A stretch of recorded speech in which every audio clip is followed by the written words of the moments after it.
فرماتے ہیں متعلقہ حاصلات تعلم کے حوالوں کے ساتھ مشق، زبان شناسی اور لکھائی کے کچھ اہم پہلوؤں کی طرف۔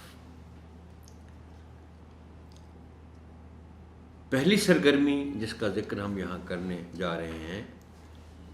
وہ ہے رموز اوقاف کا استعمال۔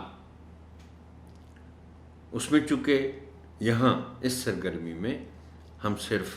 2 رموز اوقاف کا ذکر کر رہے ہیں، ایک ہے سوالیہ یعنی سوالیہ نشان یا سوالیہ کی علامت، اور دوسرا ہے ختمہ کی علامت۔ تو صفحہ 140 پر زبان شناسی کے تحت سوالیہ نشان اور ختمہ کا نشان حاصل تعلم اس میں ہے کہ طلبہ رموز اوقاف یعنی سوالیہ، ختمہ، سکتہ، وقفہ کا درست استعمال کر سکیں۔ ان 4 میں سے ہم یہاں صرف سوالیہ اور ختمہ کی بات کر رہے ہیں۔ اس سے پہلے بھی کسی باب کے ضمن میں ان علامتوں کا ذکر ہوا تھا، تو میں نے آپ سے گزارش کی تھی کہ سوالیہ تو اگرچہ وہ سمجھتے ہیں بچے دوسری جماعت کے، مگر ختمہ، سکتہ اور وقفہ بھی بہت سے بچوں کو پتہ ہوگا، مگر خاص طور پر ختمہ اور سکتہ کے معنی ان کو بتائے جانے چاہیے۔ اب یہاں ہم چونکہ سوالیہ اور ختمہ کی بات کر رہے ہیں تو دیکھیں اوپر پہلی لائن میں سوالیہ نشان دیا گیا ہے، اور اس کے بعد آپ بچوں کو بتا دیں کہ یہ ڈیش ہے۔ انگریزی میں ہم ڈیش اس کو کہتے ہیں، اگرچہ عام طور پر اردو لکھتے ہوئے بھی یا آپ لوگ اس کی جانچ کرتے ہوئے ہم ڈیش ہی استعمال کرتے ہیں، لیکن انہیں پتہ ہونا چاہیے کہ یہ ڈیش جو ہے اس کو بطور ایک اصطلاح کے اس کو ختمہ کہتے ہیں۔ اب ختمہ سے وہ سمجھ جائیں گے بچے کہ یہ ختم ہونے سے نکلا ہے، تو ختمہ کا مطلب ہوا کہ کوئی جملہ ختم ہوا ہے یہاں، اس لیے اس کو ختمہ کہتے ہیں۔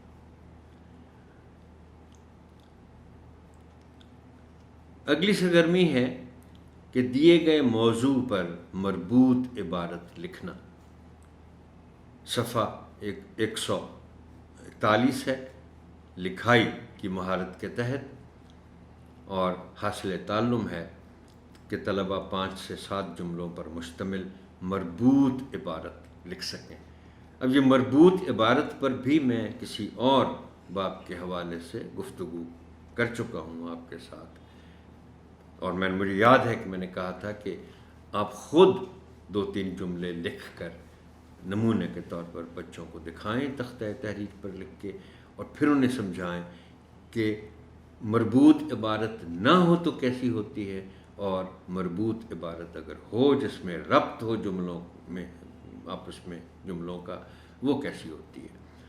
تو اس موضوع یہ ہے کہ آپ اپنے وطن کی خدمت کیسے کر سکتے ہیں، پر جملے لکھوانے سے پہلے اس موضوع پر طلباء کے ساتھ مفصل گفتگو کریں تاکہ وہ اس میں سے متعلقہ مواد اخذ کر سکیں اور انہیں جملے لکھنے میں آسانی ہو۔ اب یہ جو آپ گفتگو کریں گے بچوں کے ساتھ کہ آپ اپنے وطن کی خدمت کیسے کر سکتے ہیں، تو یہ